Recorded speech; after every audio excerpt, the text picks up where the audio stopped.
This is the Energizing India podcast.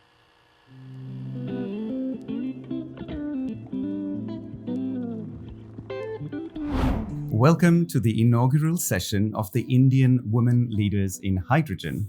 I'm joined here by the inaugural co-chairs Anuradha Suruchi, Kalpana and Bhumika. Hydrogen is the darling of the energy sector in 2024.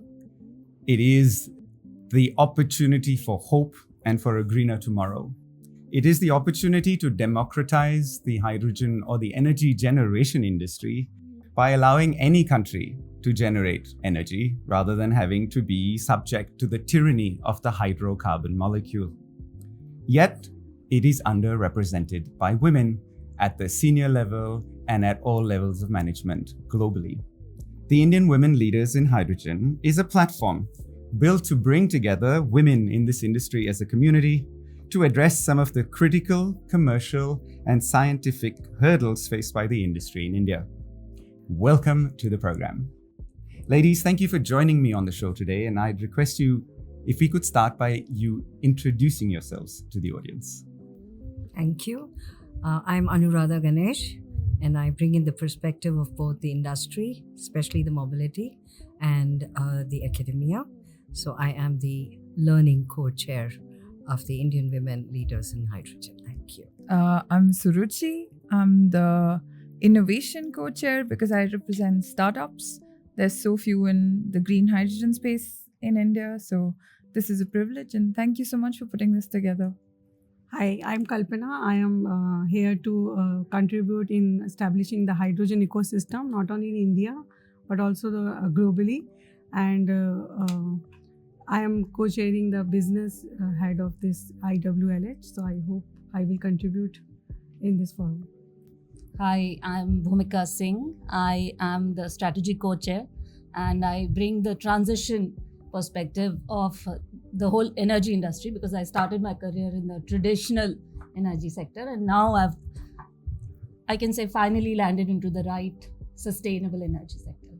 So perhaps the first question we can talk about leads from what Bhumika just said, and I'd start with you, Suruchi, and the question is, why are you in the hydrogen sector? What was your motivation to come to hydrogen? Sure, that's a really interesting question. So the way I describe myself is that I'm a child of energy. My dad is a petroleum geologist. He was in oil and gas companies all his life. So for me, I know nothing but energy, but I knew very clearly that I wanted to do green energy. Realized that, saying that fossil fuels aren't going to last long enough is probably not the right thing to say. The use of fossil fuels at a mass scale is not something which was sustainable. And I did my PhD from Udicity in Mumbai, and there we were trying to use a waste resource which was biomass and converted it to ethanol, but realized the challenge wasn't really mine to solve because it's a question of volume aggregation of the feedstock itself. And I thought to myself, is there another waste feedstock that we can then use to make another molecule? Industrial wastewater is something that was just sitting around. People usually talk about it as something to dispose of, treat, and not really something of value. Biomass, as it's called, agricultural waste, exists as an active ecosystem, even if it hasn't translated to anything which can be used at a scale where India considers it viable. Could be any product. I'm not just saying energy. But wastewater to energy to me seemed like a shoe-in. I just had a small advantage of having done a PhD where I could do microbial selection. But I could put together a team of my co-founders at OSIS who then converted that small idea into something which is a product. And the irony here is that I still landed back in the lab of hydrocarbons, so to speak, because we are invested in by Shell. We work with ONGC on a pilot plant. But this is only to say that at the end of the day, everybody's pulling for a sustainable green future, even if it is hydrocarbons, because it's not business as usual anymore. So if you ask me why am I doing hydrogen, I think it's unfair to say methane is a clean green molecule. It's worse than CO2 when it comes to greenhouse gas. And I thought, stop using C1s, let's do real hydrogen. Just needed to find the right feedstock for it. And I think we've been fairly successful at that. Bhumika, maybe we can come to you on this because you talked about how you finally landed where your heart is in the green energy sector. I guess there's an answer in there, but what drew you, attracted you to hydrogen? So I started working with Siemens, where we were in the traditional, combined cycle power plant space, and I was at the time hearing about all the problems that industrialization and the way we generate electricity is causing. And then it was inside me, but when I became a mother, I felt more responsible to my daughter. I did not want to be an irresponsible person who talks about global warming and all the havoc that industrialization is causing and still be working in the same space. So I'm very glad that I've found a place where I am part of the solution. And hydrogen does seem like kind of a solution that is completing the picture. We had green energy, we started speaking about green energy 10 or maybe 15 years back, but still there was a problem of intermittency, and also there were several other problems, like certain minerals are available in certain geographies only. So it was not a democratic solution that we had in terms of wind and solar. So I thought hydrogen does offer that opportunity where every place can generate their own electricity, their own energy, and become independent. Kalpana, you've been in the industrial gases sector, very familiar with hydrogen for an incredibly large part of your career, and now you're directly working in hydrogen. Was this just a natural transition for you? For me, it was a very smooth transition from the grey to green, because I was already working in the oil and gas since the last 20 years. So I spent most of my career producing the grey hydrogen through the natural gas.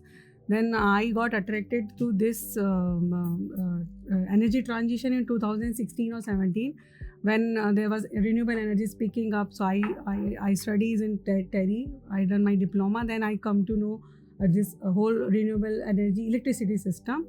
Then that time I started to thought how can partially, it was not completely to the smooth to the green, but I was just thinking, how can we use this renewable electricity in this SMR process, which is conventional green hydrogen process, so that we can reduce the carbon footprint.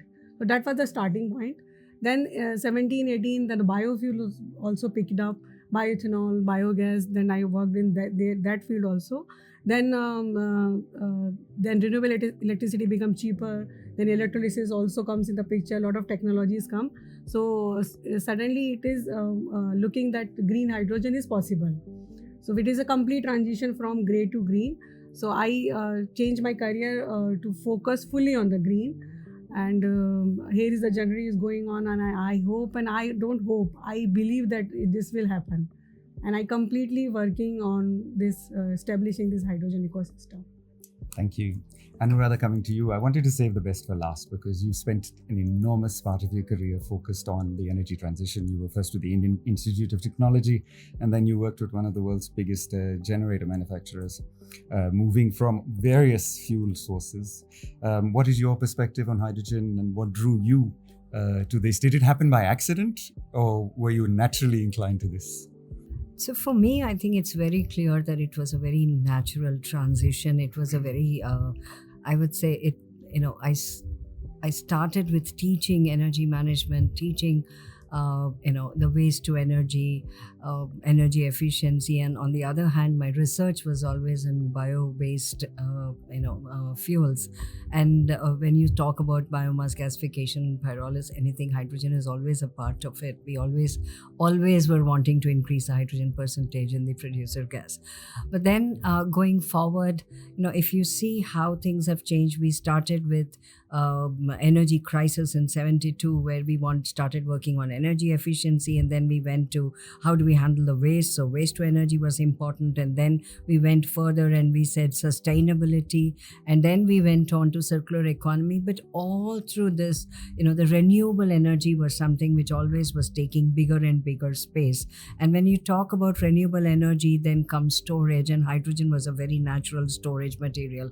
And then was the advent of hydrogen being used as a decarbonization fuel, which is very natural for it to happen. And what better than hydrogen, where there is, like you said, it's so important that you go leave the C1, C2, C3 and start getting into hydrogen with zero carbon. So that's where we are. And so it's, though of course in the industry I work more on the mobility, but hydrogen per se is the decarbonization agent. We can't miss that, right? So that's where I am. So I'm going to address the elephant in the room right in the beginning of this conversation. I know I introduced the conversation as freeing us from the tyranny of the hydrocarbon molecule. And Suruchi, you made an interesting comment. You talked about fossil fuels at a mass scale having an impact, not really at the scale that they were first invented in. And I'm sure any energy source, whether it's hydrogen or fossil fuels, in the end has the same impact on the environment when you go to the scale that we're at. In humanity, we have 7 billion people incredibly connected today. These things will move very quickly. So the question that I wanted to pose, and I know both of you have an opinion on this, is hydrogen really green? And if we adopt it at the mass scale where the entire global economy moves to it over a decade, what are the potential impacts environmentally from what we today consider the savior of the planet as being green hydrogen? So I'm going to talk to you, answer this question both as an academician, as an industry person. So if I were to teach my students, I would definitely give them all the benefits of hydrogen. They know it, and we would show it probably by even calculating how much CO2 we are able to save. But at the same time, I would definitely get them to work on how much water are we using and how much water are we producing, which we are putting back to the atmosphere, knowing very well that water vapor does have its own global warming potential. We don't want to land up at a time when we said, a long time back, CO2, where industrialization happened, we said little CO2 in the atmosphere, and today see where we have led it to. We don't want that to happen. I'm not saying it will happen. We'll definitely find ways, but we don't want that to happen. So I would get the students to think about it and keep it in mind before they go overboard on it. Definitely keeping in mind that hydrogen is the decarbonization way as of today. So it's very important to keep all that in the background, keep working on it, keep ensuring that we don't create a problem in solving a problem. If I come to the industry side, if we have decarbonization targets, what better than hydrogen? So hydrogen is the way to go. We have no other option. We don't have any other option except for, I would definitely say, if we can capture the CO2 which we have already emitted or we are continuing to emit and utilize it. Sequestration is a bit scary, but definitely utilization sounds very good, because that's recycling of the organic carbon based on which the entire chemical industry was built sometime, and we depend on it. In this room itself, you can see the amount of carbon which is there. So I think we have to be cautious. That's what I would tell my students. But once you're in the industry, be cautious, but then there it's business, right? So we have to decarbonize, we have to go into business. So it's hydrogen.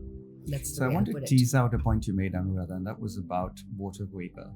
You raised the concern of what would happen with water vapor with an excess use of hydrogen, or everyone moving to hydrogen. Can we discuss that for our audience who might not understand what that means?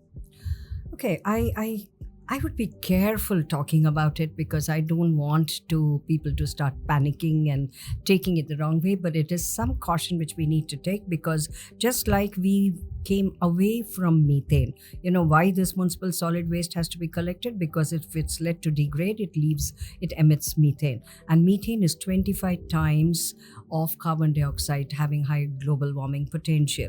So global warming is when there is some amount of CO2 which is definitely required, because when the sun's rays come, there is some amount which needs to be trapped so that we are able to have that warm, that comfortable temperature. Only when the amount of gases go on increasing increasing, the amount of heat which we are trapping is going on increasing. So if you imagine, instead of CO2, I have methane, and that's trapping 25 times more.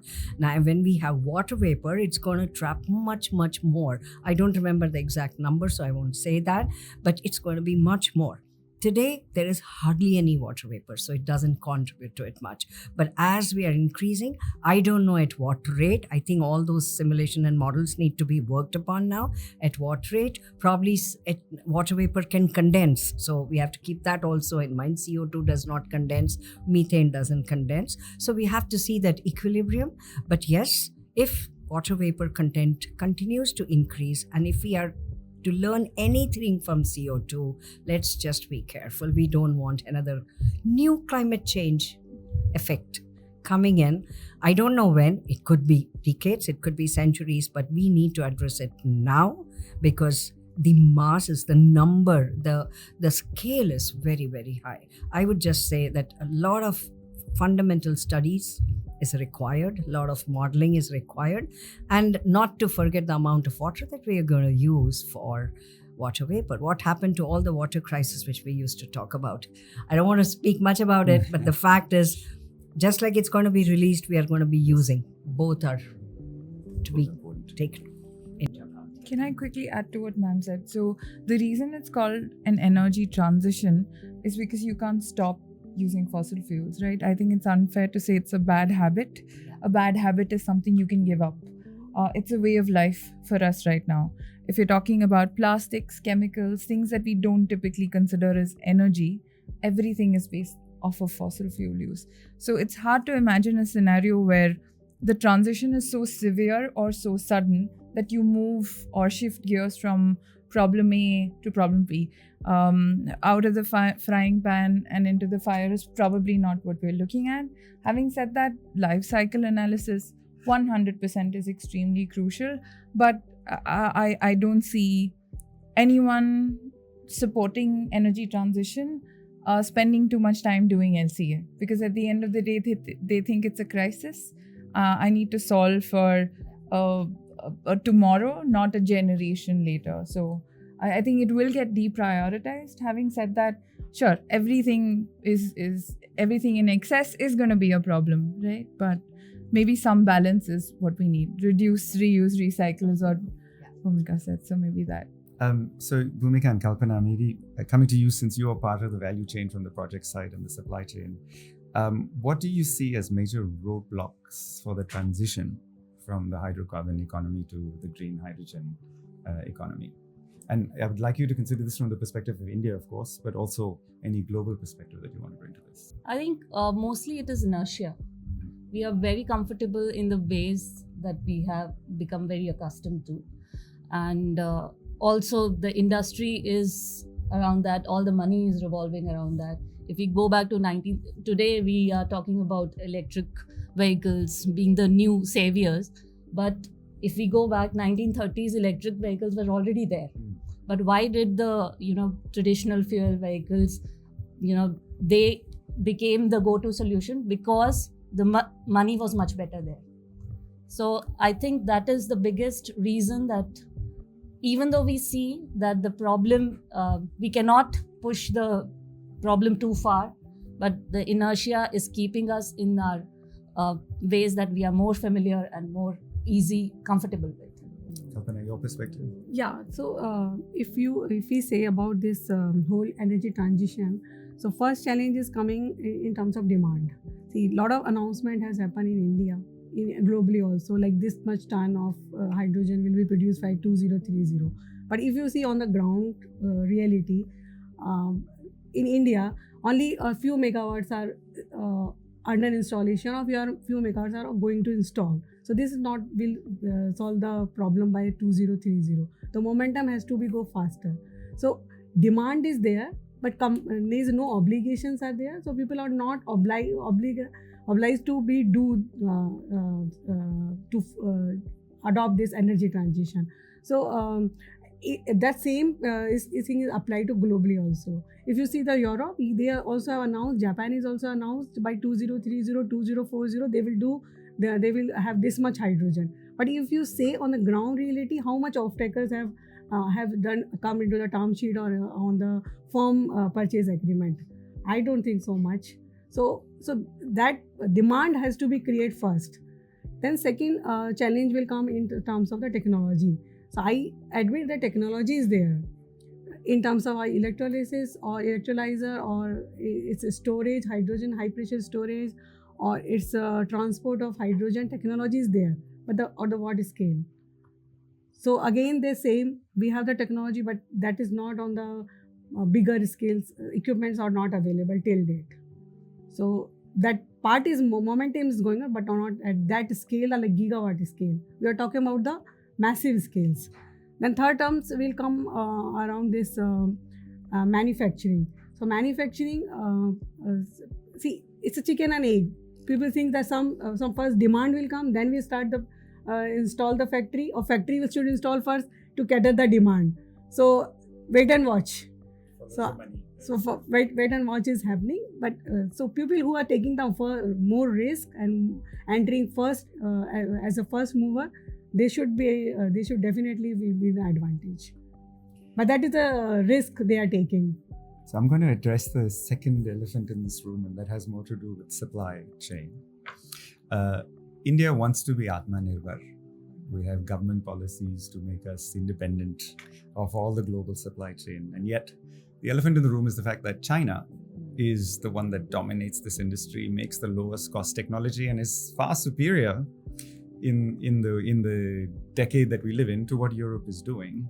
And yet we want to de-lever ourselves from China, and we are not at that scale to be able to do so, because whatever we make in India is 3, 4, 5 times the cost of anything we make in China, just because they have a scale which is 10x, 20x or 30x of what we do in India. From your perspective, is this program to make in India real? Or is it going to be like many other industries where we see things brought from China, assembled, and then called made in India? Is India really going to be able to stand up on its feet? So I'm going to allow my 3 colleagues here to talk about the manufacturing or the industry aspect. Let me talk about the supply chain in terms of capability. Okay, at least one person I thought from the academia I should give that perspective. Even for Make in India, in the way that you are saying, Make in India is manufacturing. Let's talk about Atmanirbhar India. We need people to innovate. We need people with technology. We need people with capability to do that, right? So while there are a lot of incentives for startup, deep techs, deep science-based is what is required today. On one hand, we have manufacturing, we have advanced manufacturing, smart manufacturing. We need capability development, which is very specific.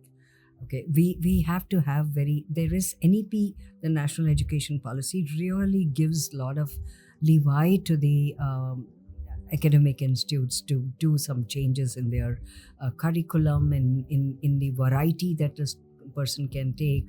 You can work and then come back and then finish and all. But I think the academicians have to gear up now. Unfortunately, in all the parameters at the same time. See, this is the time where India is at par with the globe, right? Here it is not that someone has gone ahead and we have to catch up. Everyone is catching up in this field. You look at US, Europe, India, China, we are all working towards hydrogen, right? It's something like that COVID thing which happened. So we are at a level playing field. This is the time where we can buck up.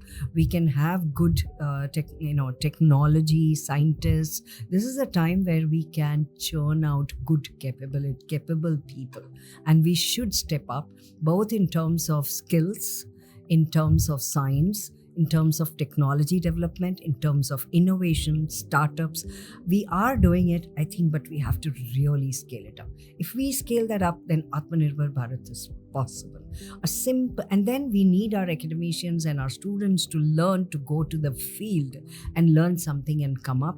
Otherwise, compressors will never be India design. Right? And that's the problem that we have. We'll never have batteries with indigenous materials. So we need more and more.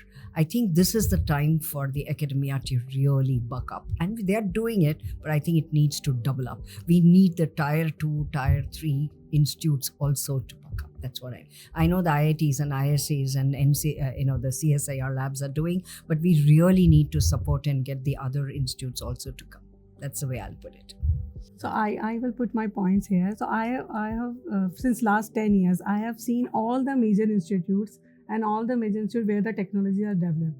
So I still found there's a major gap between the industry and academia relationship. Technologies are developed at the industry, at the academy. They are well proven at the lab scale, might be a little bit on the pilot scale, but they are not commercialized because of there's a gap between the industry and the academia. So this gap has to be removed, because if you talk of the China, when you start any research, there is a relationship has built. Suppose X company is already sponsoring that project to adopt this and to commercialize it. Until you will not do the commercialize, there is no meaning of research. It's a very hard truth, but I am very much agree with this. So any research has to be as purpose of the commercialization. Without commercialization, no way you can write the papers, you can file the patents, but it will not make the India Atmanirbhar. You have to remove the gap. Very, very, very true. And here, since you said it, I was going to just wait for some more time to say this, but since you've said it, I think while academia has to do that, the industry, the Indian industry, while the government is really pushing the Indian industry to invest in R&D, I think it's very important for them to learn not to ask for the results tomorrow. Yeah. Okay, they have to have patience, they have to work with the academia, and therefore they have to have a vision. You see, the roadmap, you can't say, I want to have an hydrogen electrolyzer tomorrow. You need to have started 5 years back. So the roadmaps are available. For the first time in India, the ministries have the roadmaps. So let's make use of it. I think it's very, very important. A very well said point. Government has announced, government is supporting full. Yeah. But this is also hard truth. How many large industries are spending their money in R&Ds? Very true. So one element is academia. You're absolutely right. There's a disconnect in India between research and commercialization. The other element is cost efficiencies, right? You have scale in China. What India does in a year, China makes in a week. So the cost advantages of a project that is, bought from China versus India are enormous and compelling. What are your thoughts on this, both Kalpana, Bhumika, because you come from the industrialization perspective of this? It is a fact. It is a fact today. China is decades ahead of us in terms of cost efficiencies, in terms of even technical capabilities that we are talking about. And it was a part of a strategic plan that they executed. They invited, European and American companies to, utilize their cheap labor force and take their profits to supernormal level, but they had the contracts built in so that they could develop their local capabilities.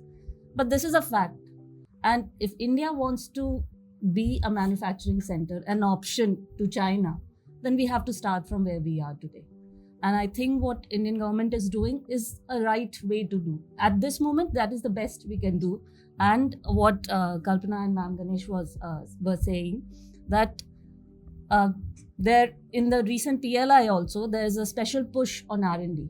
There are special incentives to the companies that are going to invest in R&D. So I think we are going in the right direction. The gaps are there.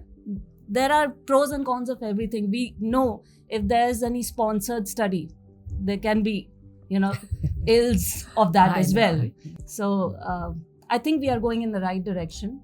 And also, the geopolitical situation is also helping us. There are people who want an alternate to China, and we can be that. I certainly hope we will be. Suruchi, you're one of the few that is actually creating a tech and very differently from what most others are doing. No, absolutely. So it ties in with what you were saying, right? We see it from a very different point of view. So there's a macro level and there's a micro level to this whole Atmanirbhar and Make in India business. For us, hydrogen is an expanding market, very de-linked from decarbonization, because we're currently working with chemicals or industries that are using hydrogen as a raw material or are making hydrogenated chemicals. Surprisingly enough, India is number one or number two as an exporter of hydrogenated edible oils, hydrogenated aromatic compounds, hydrogenated sugar alcohols, and one more hydrogenated molecule which I cannot remember now. So this is going to come back and bite me. So there's all of this happening, and all of this is post-COVID, right? Because who got affected most by an absolute shutdown post-COVID? And they had waves, China had waves of open and close and open and close. And that's why the recovery isn't what it was. And that's why India got an opportunity that it probably would not have otherwise gotten. Now, at a micro level, we still build things, right? So we have reactors that we fabricate, we have equipment that we need to bring in. And we look at it from one of two ways. If I know that I need a hydrogen probe, I know I'm going to go to Germany, no matter where it's manufactured, right? Why? Because I'm interested in the technology. And that's something that we should think about as well. So what are you making in India? You don't need to physically manufacture something is what we think. You need to make the IP in India. It's not about protection. It's about what value you're creating. You have the ability to make something that doesn't exist outside of this country. Make in India for the rest of the world. I know it's a quote-unquote ghisapita sentence that people from startups say everywhere, right? It's like the number one thing a VC wants to hear. You're making it here, but for the rest of the world, right? Because nobody wants the market to be so small. But you can make good IP, you can make good innovation, and then have someone else fabricate it for you. Imagine if as we have overinflated, as I call it, mechanical engineering team in OSIS. But that doesn't mean we sit and roll hot metal. Somebody else who's really good at that job. And they may charge us a little extra because it's a pressure vessel, but they're the experts at it. Let them do it. Let's create the technology that someone else can bring to sort of vision. Having said that, yes, India is definitely going to be leaving China behind when it comes to making a lot of things in-house. Works both ways. So perhaps from China, we can take this conversation to Europe. And we'd like to bring a little bit of global perspective to this, and it'll be interesting to see what you think.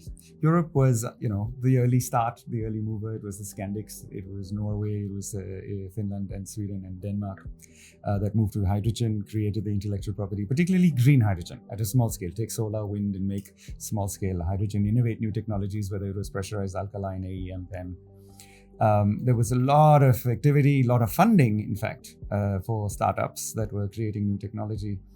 And policy was also focused towards mobility, unlike India, where we focused towards stationary energy, so as to create that demand that you were talking about, Kalpana. Yet today, Europe's going through a hydrogen winter.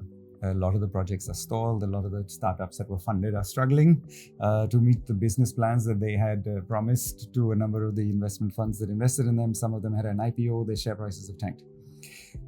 And they are faced in a sandwich because you've got this Chinese competition that's a lot cheaper, and then you've got other demand areas such as India, which cannot afford that high cost from Europe at the same time, and they don't have the local demand. India's the opposite. We are having this, bubbling of hope and energy, lots of government projects and lots of private sector large projects being talked about. But many people say hydrogen in India lives on Twitter. It's not really on the ground. Everybody's talking about it. Nobody's really doing things. So I'd love your perspective on, is this just the early hubris in India that we saw in Europe? And are we headed to a similar situation with the valley of death of any innovation that you see? Or is this, from your perspective, directly involved in the hydrogen industry, a real green shoot start? Perhaps we can start with you, Anuradha. So I would be optimistic.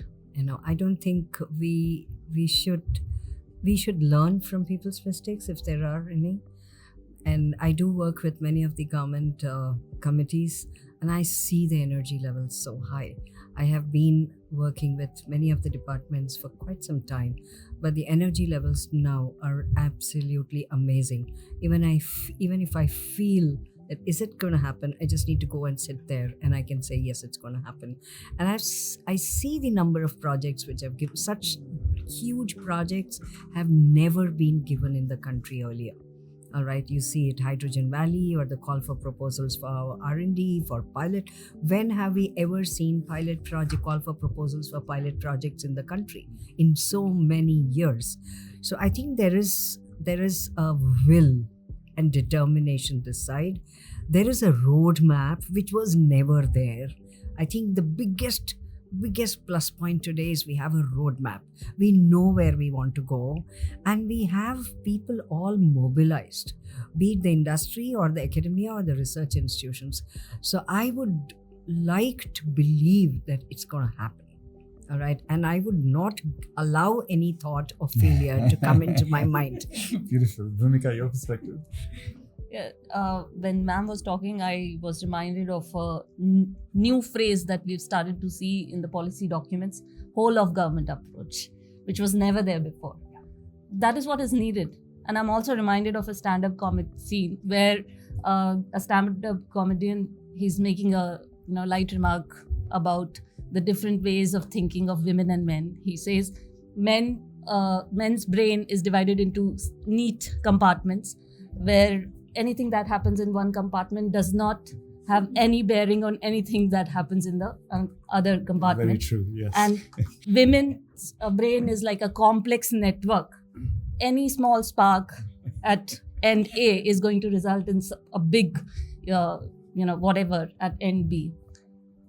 But I think that is what is needed. What led us to this situation that we are today, where we are industrialized, we are developed, part of the world is developed, people are in such good place today, but the foundation is so shaky that this global warming and decarbonization is threatening the root of it. Okay?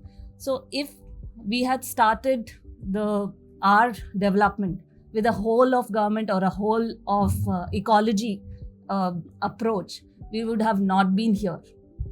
Okay?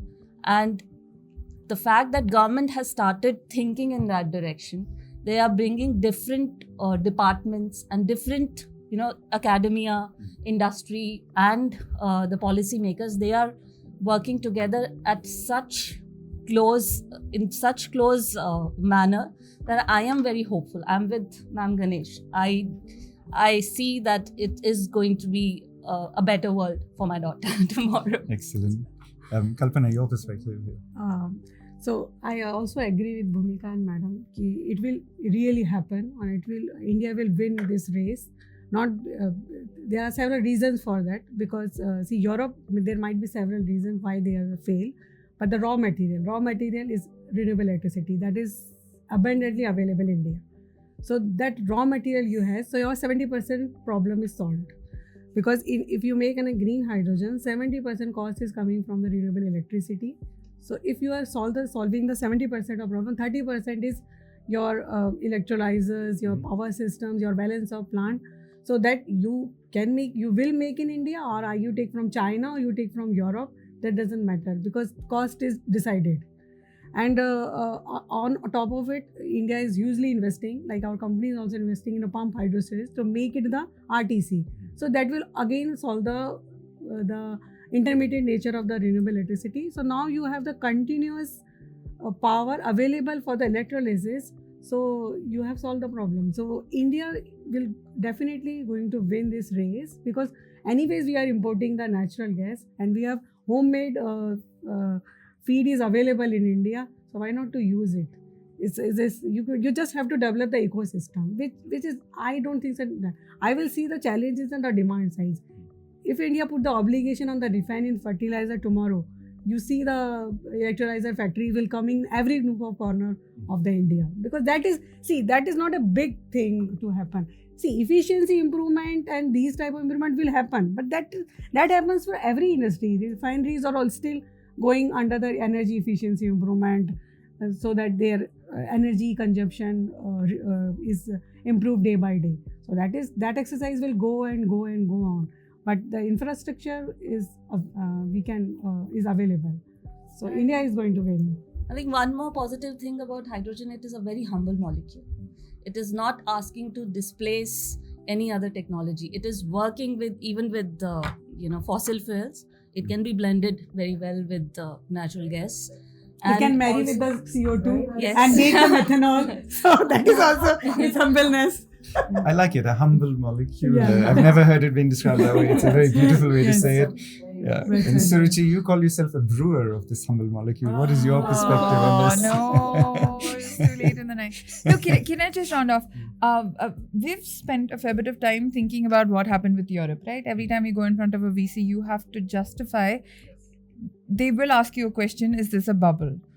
They don't really know anything much about industrial gases, let alone a decarbonizing molecule. So you really do have to spend some time thinking about it. And we think Scandi Hydrogen didn't work out because they didn't push for it as an option for every fossil fuel. It started off being an intermittent storage molecule. What are you going to do to it? You have more than sufficient renewable energy, even with a very well-defined grid.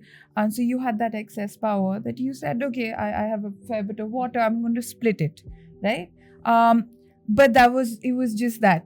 It wasn't that I'm now going to start to replace hydrogen in every area that it is being used. Yes. Why the focus on mobility, No, right? it's not a focus to be in mobility. I live in a cold country. I don't have enough sunlight. Best thing for me to do is to move this over the same way US and Canada did. Long haul trucking, so I can lay down a few lines. I can get this done. But they didn't push hard enough. So what happened once the Ukraine war began? You know what happened, right? The price of methane was higher than that of hydrogen. And then you realize that I just spent the last 10 years trying to do something very niche. But point number 2, I think it's a very cultural thing. I spoke to someone, a founder of a company that converts waste heat to reusable heat. And they're deployed with us at a pilot plant for a large steel maker in Jamshedpur. And he said something that we Germans will never put a bad product out.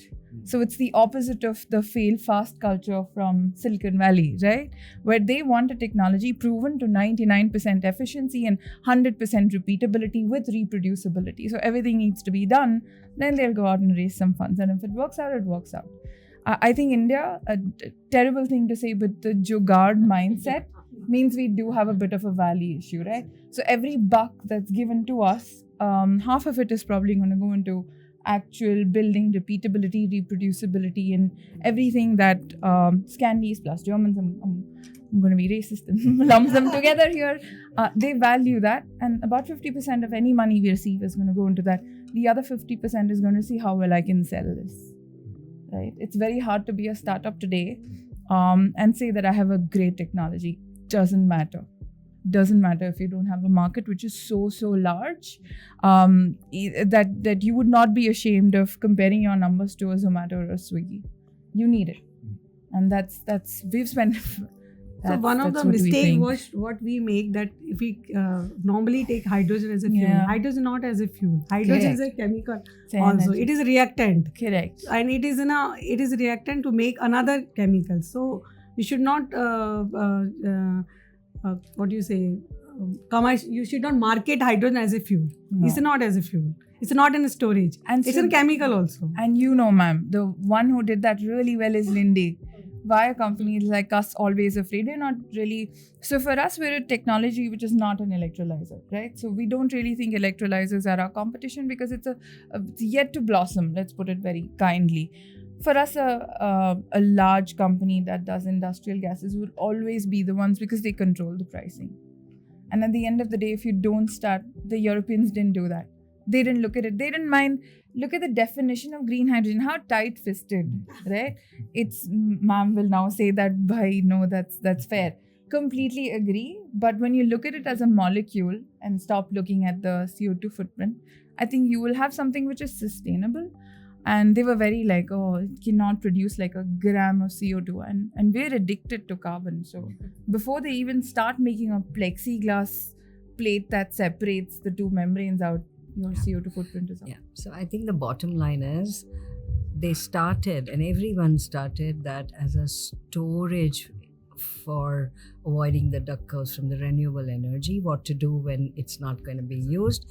And today it is the main fuel. So there are fine chemicals, there are carriers, there are so reactions where hydrogen is being used, and also for mobility, for decarbonization. So there are the applications. It's become a mainstream. It was a storage, and then what to do with that thing which is stored. Today it is not that. I I think that's a very, very nice point that she brought out, which I said in the beginning, but I think it's true here also. So, Suruchi, you brought an interesting point about the Ukraine war and how everybody suddenly discovered there's many more things you could have done with the hydrogen and we're a little bit too late. So it seems like the theme of the conversation is elephants in the room. I'll put another one on the table, and that is that... Too many elephants. If you went back 100 years ago, the Pacific and Orient shipping line, the P&O shipping line, was the dominant transportation medium for anything in the colonies coming to India. But there was a railroad that went from India to Burma, and they bought that railroad and shut it down because they needed the steamships to continue to have demand, and the railroad was competition, right? And so here's the elephant in the room, and that is that has this molecule, this beautiful, humble molecule, been hijacked by the oil industry mafia? And therefore, is there a process of delaying the hydrogen projects, because there's all this hydrocarbon investment that first needs to be amortized before you then get into the hydrogen, the value chain. From an outside perspective, you could quite easily get that narrative. What is your opinion? I think it's very fair to assume that funding going into hydrogen projects are going to be tempered, let's say, by the purse holders who have a very toxic relationship with fossils, right? So the ones who are getting the money out, and I'm not talking about a few 100,000 crores, I'm talking on a global scale. I don't know if I would call it a delay. I would definitely say it's going to be deprioritized to just finish that one fracking, one asset, just one thing, little bit of water. I'm just going to finish just one cycle. It's a 5-year cycle. It can't go more than that. I'm just going to finish this and I'm just going to get back to you. But it's there in my list of sort of investments. I'm ready. That's my portfolio. I have my next 5 years planned out. Am I going to do it now? I'll just finish. Look how bad it is in Europe right now. We need natural gas, guys. We can't wait for hydrogen. So I'm just going to finish this one project, get a few, metric million cubic feet out, and then I'll just get back to you. But you're definitely there. It's like being on hold at the bank. So I don't think there's a deliberate attempt to delay, but you will definitely not see a lot of private equity choosing hydrogen over, say, natural gas as a molecule. Having said that, the nature of financing has changed completely, right? VCs are entering. Sequoia, or whatever it's called now, PeakXV, has invested in a hardware hydrogen company here in India. Who would have thunk? 5 years ago, people used to ask us what's hydrogen, right? And that's so... Winds have changed. Everything is great. But if you want PE level money, which you need, if you are to repeat what Solar did here in India, maybe a little more push on the demand side from the government, which I'm sure ma'am here will agree that it's coming. It's coming, right? We're just a few quarters away and we'll get there. But you're right, probably. So you want to add some color to that, Bhumika and Kalpana? So this new energy business is giving chance to new companies to come enter into the market, which are not conventionally in the fossil fuel. So it is true that the conventional fossil fuel will not so easily allow other companies to enter into this business. So either they do by themselves or they allow others to do. Or the worst part, if they will not do by themselves also, or they will not allow others also, so that will be the worst part. But it's tough for them also, because they are 100 years, 150 years, they are in this business, they are conventionally ruling the world, they are earning the money. So why they will so easily allow the new players or new thoughts or new energy, new molecules to emerge and to take their business? Very profound. And Bhumika? I think Reliance getting into hydrogen is an example enough for us to see that the oil companies have made filthy money in past decades, but now they have the deepest pockets to invest in the new technology. And I'd like to think they have acknowledged the merit of the new technology, and they are coming forth to realize its place in the energy ecosystem, and they are investing in it. It might take, I think it's natural.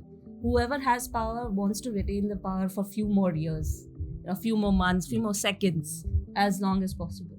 But I think, again, it is going to happen. They are likely to be the biggest players in hydrogen sector also. For example, Reliance in India might be the biggest player in hydrogen. I'm just imagining if today they all shut down. Do you think we can survive? We are not yet ready for hydrogen. I think that answers it all. So I think, and if you look at the large investments in hydrogen, as she's saying, I think it's also coming from them. They are decarbonizing themselves first. I mean, IOC is doing that. They have their own targets. So I think it'll be judging at this point. I mean, put yourself in their position and say they can and cannot. So they are into it and are not into it. They should and they should not. I think we have to just let time tell where it goes. I know business versus, but who says hydrogen is not a business? Right? So I do understand money is there, and they know how much money is there, and they know how to make money. So that's fine. And they also know they can also make money by CO2 sequestration if they want. Right? So they have all the fields to sequester into if sequestration is taken up. So I would let them alone. Excellent answer. Perhaps we can talk about women in hydrogen then, and the basis of this platform. But before that, we have one entrepreneur here who's a woman who's trying to make change in the industry. Suruchi, how has your journey been as a woman entrepreneur in the green hydrogen sector? I'm going to say something really controversial here. As someone who's in STEM, I think I've tried to downplay the fact that I am not the dominant gender. So you do whatever's necessary and you behave in a certain way that makes it okay for one or two women to be in the same room as a lot of men. And this is not something that's happened now. Go back to college and go back to my PhD before that. And it's so routine that it's a matter of fact. Here's something even more controversial.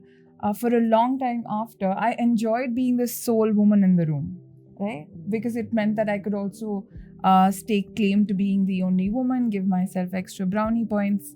And I used to think to myself, why should women be singled out to get special opportunities? You know, everything that you tell yourself saying, I want to be treated as equal, not special. It took me a very long time. And to see how the diversity in my own company is changing, to understand what it means to give women the voice that they need. We have an abysmal 20% of our staff, which is women. And surprisingly, they're all from biology. And you know why that is. It took me a long time to ask that question and get an answer. It's because they thought there wouldn't be mathematics. Of course, it's a completely different thing that they discovered. It's all math. But where did that thinking come from? So there's all of these non-verbal cues that get integrated into all of us. I have the privilege of being an only child, coming from a family where I've seen both my parents go after careers as their primary sort of ambition. Child rearing was good. It was fun, but it was done for maybe 4-5 hours at the end of the day, holidays over the summer.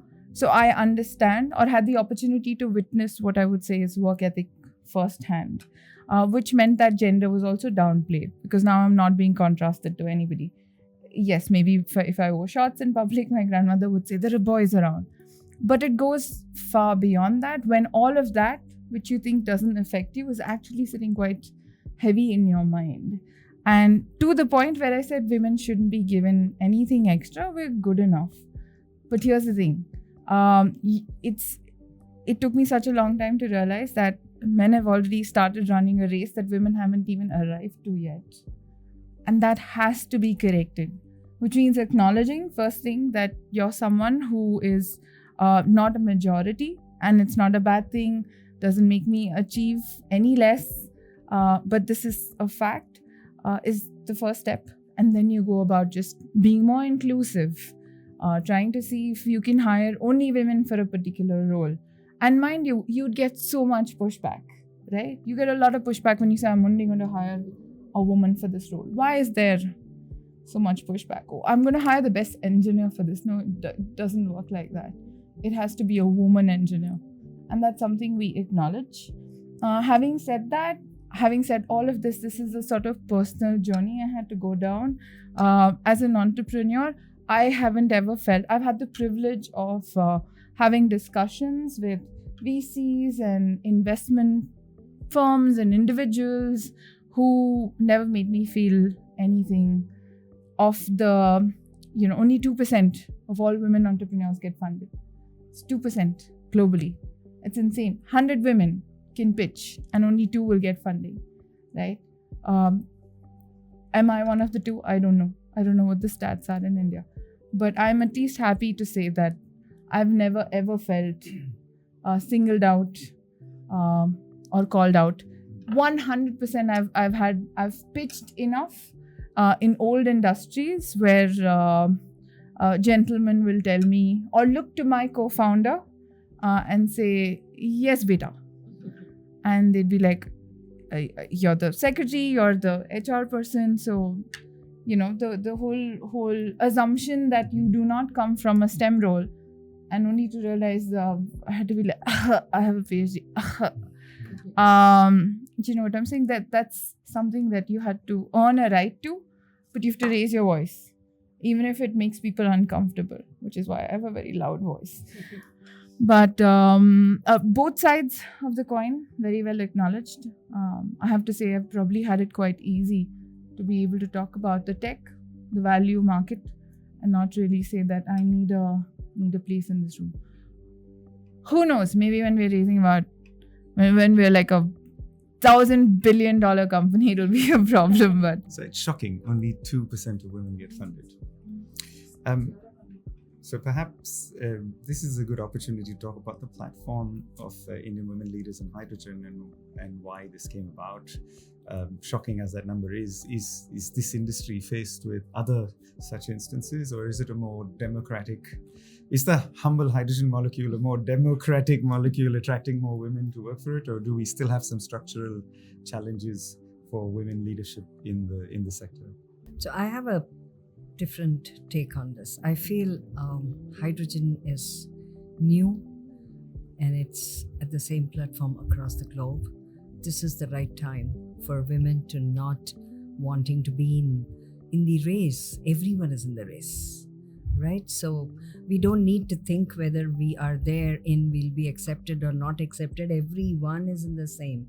How many men do you have who are in hydrogen? So why not women? So I think this is the opportunity, and I believe we should make the best of it and promote women to come in. I feel this is a great platform, great opportunity for women to come in every value chain, be it tech, business, innovation, everything. So we are not competing, we are together with men in this particular area, especially in hydrogen. I was thinking hydrogen is also like in the energy ecosystem. Hydrogen is like a woman in a STEM, in STEM, space. Yeah, because for hydrogen also, everybody is convinced of the potential that hydrogen brings to table. They are very vocally supporting also that hydrogen should be pushed. Hydrogen is the future. But everybody is waiting for someone else to take the first step. Very well said. Yeah. Very well said. So I think, to extend what you said, Ma'am Ganesh, hydrogen needs women. And women need hydrogen. So I think it's a marriage made in heaven. So I agree all of these points. So it's a core field, but on other way, if you see, it's a core field, and core field are always challenging for a woman. It's also a truth because not because of the personal life, because of marriage, kids, and the mindset of the man, woman, both. So to sustain in the core field itself a challenge. So I am not saying it's a very rosy career for me, but it is But the challenges are such that it can be overcome. It's not like I am not able to sustain or not able to overcome, but challenges are there. Because of the core truth is that we are women, we have kids, we are married, so we have to balance both work and life. And core field is more demanding in terms of timings, tours, going into the field. So it's a demanding field. So it's a challenging. But now it's a new field, and now a lot of women Indians are coming into this, so they can make their space. And we as a woman, all we can mentor them, or not on the professional level, also on the personal level. So because it's a woman face two type of challenge, not only the professional but also personal challenges while making a career in the core field. So we can help in the both ways to all upcoming ladies. Can I ask a slightly odd question here? What do you think is the glass ceiling for women when it comes to STEM? Is someone who is an engineer becoming a CEO or a C-suite officer, is that what's difficult to get to, or what are we talking about when we say Whatever glass is the ceiling? talent, I would put it this way, whatever is the dream, whatever is the talent. Okay, like for example, me, I will not dream of becoming the CTO or CEO maybe, but not CTO or CEO of a company. What I mean is, I want to be there for the technology, for advising on the technology, for advising on the research, and advising on the policy, advocating on the policies which are required. So I think everyone has a different ceiling, but what I would like to see is there is no ceiling. Just go. You know, things are created. Sometimes you don't even know that you can create that. So that's the way I'll put it. Yeah, I'm also split on that, because I have had colleagues and also, people reporting to me who were men, but they did not really have voice. They could not speak for themselves. And I am sure they would be feeling the same thing. They would also imagine a ceiling for them. They cannot also imagine to, reach the corner office. So whoever does not feel, entitled, or does not feel that his or her voice deserve to be heard, will feel that ceiling. So, and that is also true what Kalpana was saying. There are several percentage of women who feel that there is a glass ceiling, that they are the primary caregivers for their children, and who feel guilty for going out on a tour, leaving their kid behind with their husband or whoever is taking care of. So there is a problem, but it can be solved by people like us if we speak more about it, and if we normalize it. That it's not just you. You don't have to assume that since you in this life you are a woman, you have to go through it. It is because the limitations you're putting on yourself. There are men also who are feeling like that. So if you want to reach wherever your dream, then you just have to push yourself. In fact, I'll tell you, you've heard about the second career, right? This is the subject where second career is so easy, Right. because there is a starting place. You can make a Everybody's place for starting yourself. now. It's an absolutely perfect subject, perfect area to work on, because you don't need to worry about they must have gone ahead. Everyone is there. The same Right, so you thing. just enter and you can reach the top. And I believe I also took where my colleagues would take 5 PhD students at a time, I would take only 1, because I had a daughter to take care of. And it was difficult. I had a mother who was not well, but I surpassed them after my daughter reached a level. So I believe if we want to, we can just overtake. And that's why I say second career is very much possible in this area. That's a fantastic insight. Second career. I recollect the experience that I had when I was not married. I had a friend who was married, had a child.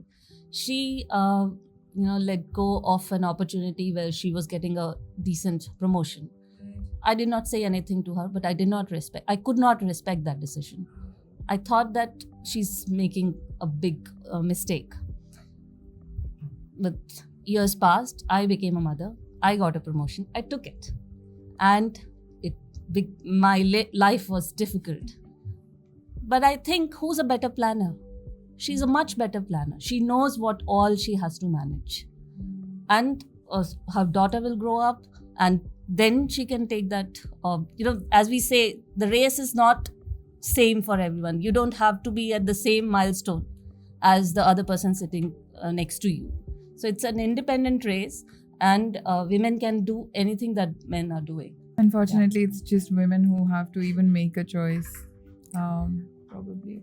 Actually, that making a choice is also a choice. Yeah. I tell you, making a And choice it is a is choice. not at all And unfortunate. Choice. once you decide that you have chosen, Right. then there is no need to feel bad about it. Then you have chosen and you will make it a success. And I remember my friend who's now the director of IIT Madras branch in Tanzania, who asked me in one of the interviews, she said, Anuradha, you wanted to become the director of IIT. Okay, what do you still want to become one? I did want to when both of us were colleagues there, and that was my aim. But when I came to the industry, I saw a different world. I changed mine. So it was my choice to move out, and now I choose not to become an IIT director. Simple as that. And I don't mind it. I'm very happy where I am. So you choose. And it wasn't easy for an academician to shift from academia to industry. I wasn't accepted for a very, very long time, and I knew it. But then there was no point in crying about it because I'd chosen and I had to make it a success. That's it. And we can do it. So I think when I said second career, what I really meant is fine. Many times they take off. It might be a good planning, but it's very difficult for the woman to come and join. When she sees her peers have gone up, you have to be here. But in hydrogen, they have not gone up. They're just there. So perhaps we can talk about the platform and what you hope to achieve from the Indian Women Leaders in Hydrogen platform. You're all co-chairs, founding co-chairs, having a vision. What would you like to achieve? Okay. Since everything starts from learning, let me start as a learning co-chair. I think there is one very important thing which I am taking out of this. I had it in mind, but I have a better perspective and better way of putting it is, I think I have to motivate women to join this sector, get these second careers is all okay. But I think those women who are there and who are doing very well, especially in the academia, I need to ensure that there is translational research. I need to get that into the market. And I'm going to get those women to this platform and see if we can help them, get them the right investors, get them the right people who would invest in mentoring them, technology, give them a direction for the technology development. And I want many women entrepreneurs or those who have transferred technologies. I think that's going to be one of the major, I would say, areas that as a learner co-chair, I would focus on, ensure that the learning is translated, research is translated into a commercial product that in if we do 2 of them in 2 years should be good. Yeah, I think it follows really well with what ma'am was saying, because I have a slightly different perspective on what prevents students from making the jump from lab scale research to something that goes on to an actual site, and it has to do with selling. The only reason that I think I was able to do this quickly, no one in my family knows how to run a business. I was the first person to do it, but only because a fool's hope. I had no idea what I couldn't do. But the second thing is to be able to sell an idea is something that they teach at our university really well. I think ICT has the advantage of not relying on state funding, but getting industry to we do only chemical engineering. We do a bit of pharma and we do a bit of oils and textiles and dyes, but ultimately it's all the same thing. So if you don't have the ability to sell your technology in a way where the industry partner doesn't see value, and this isn't the 2-month, 3-month value, this is a 10-year timeline that you're talking about, it's very hard to get a PhD completed. Let's put it that way.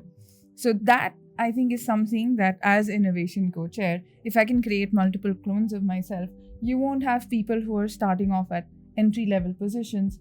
We could join hands with ma'am and make that jump.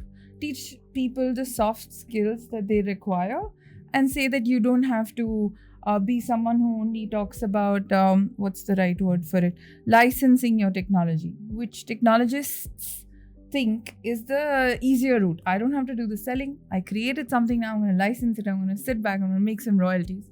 Doesn't really work like that. It shouldn't. You should be able to do more, capture more. And the startup ecosystem, particularly like ma'am said, deep tech, deep science, hardcore research is booming. And this is just the right time. And if you arm the right people with the skills necessary to make that jump, once ma'am has sort of led them through the process and helped them understand which technology is the right thing that people need, I think as innovation co-chair, it's the best opportunity to sort of get the message out and say, this is, you need to aim for the corner office. As Madam also said, that we can inspire the ladies to enter into this hydrogen market. So we can coach them, we can mentor them, and we can participate in the conferences exclusively. One session we can have for the ladies. So if a woman presents a paper, some technical stuff, which is really inspired, because we will normally think HR woman, this woman, secretaries, like she's already said. But if you say some technical business stuff is coming from a lady, it will always inspire. So I think we should do some like podcasts, conferences, papers, little bit of writing, speaking. That will definitely help women to grow and to enter, to lure them to enter, to take this hydrogen as a career. I think as a strategy co-chair, I would like to lock in what we are seeing as an advantage for women in hydrogen. We're saying hydrogen is the place for the women to be because everybody is equal here. But that has to be locked in. If we don't do that, soon we'll be in the same place as we are in the other, STEM sectors. So I'd like to work on that, work with all the team, IWLH team, and curate the right information. Okay. Allow access, easy access to that information, provide a platform to women to present, as Kalpana said, present paper, help them in delivering best-in-class, world-class papers, and then marketing it to the world, commercializing it, and letting the world know that what is missing in the hydrogen sector to reach that next level is being done by a group of women who are working together for the same cause. So we're coming to the end of the show, and I'm going to pose one last question to you. And it's a question we pose to most of the talent that appears on the podcast. And I have to say, I apologize for the very frivolous nature of this question. But it always brings out a very, very pointed and clear answer. And the question is this, and we'll put it around the table.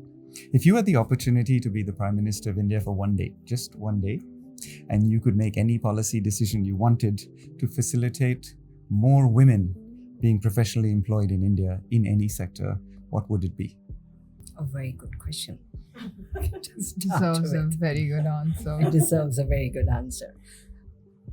Okay, so there are many things. So to point out one, I would again, my policy would be for the academicians, for the women academicians who are working in the area of hydrogen, to get some good sabbatical to go to the industry, work with them, not for 1 year, but for 5 years, get a product out and go back. We need that experience for the students.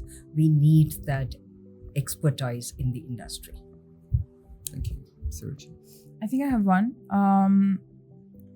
It would be great if we could provide some incentive to everybody who's hiring, irrespective of sector, scale, size, an incentive to hire women. So how there's an internship scheme, right? The government pays you something if you hire a certain number of interns, and so they sort of say, get people, like let's get them into the workforce. Maybe if we did something like that, I think that would be extremely valuable. Couple that with what ma'am was saying about second careers. I think if someone who is on the workforce has spent more than 2 years after, say, taking a maternity leave and has not been able to rejoin the workforce, then you create certain categories. Again, doesn't matter what the size of the company, sector, etc. Even if you're on the shop floor, for example, because you do have an ITI degree, you should be allowed to sort of be given a mandatory number of days in a year where you can earn a living. So it isn't as much about sort of just bringing women onto the workforce for the sake of it. You're giving them a means of sustaining a living, same way many other sectors are probably given. I thought these two things would be great. Kalpana, your perspective on... So if I will be the Prime Minister of India, I will not. I am not in favor of reservation, but I will think as a chief of the country, he can not force, but he can say the industries to adopt certain facilities which favors the woman, like work from home, like childcare. They have to give. They have to. How can they force them industry to adopt these things, so that there are certain facilities they can give given to the women employees, so that they can choose the hardcore sector also as a career, not to have any fear. And they can, that can be come into terms like, if a company, X company is following these things, and their percentage of women is this, then maybe they will give some financial benefit, 1% more. Loan rate is 1% less for them. These type of financial benefit, they will come in terms of from the banks, or so something, the tax benefit of loan benefit, something which comes in the money, but the parameters are which are favoring the woman. So that could be, I can, if I am the woman, I am the Prime Minister, I can force the industries to do this. Excellent. And Bhumika, your perspective. If I have to be Prime Minister, what I'm thinking right now, like a woman who feels guilty over, I agree with you. I never felt that I'm a woman until I became a mother, until I saw that I'm leaving my child at home or a daycare. So I started feeling that I'm a woman and I'm doing something different and off as compared to what is expected of me. And the biggest pressure, the biggest reason for that pressure were the relatives and friends who were stay-at-home moms. So I'm being very cruel probably at this moment. I would make it mandatory for all women to work for 5 years at least in their life. So that everybody goes through that and nobody gets judgmental of the other people and make the other life hell. Working, it's not amazing. Go and work. Anuradha, Suruchi, Kalpana and Bhumika, it has been an absolute pleasure having you on the show. You're a very intelligent woman with an immense capability. It's been a privilege to be here amongst you, and I'm sure that the Indian Women Leaders in Hydrogen platform is in very good hands with what you've brought together and taking forward. Good luck with your endeavor. Thank you. Thank you so Thank you much. so Thank much. you.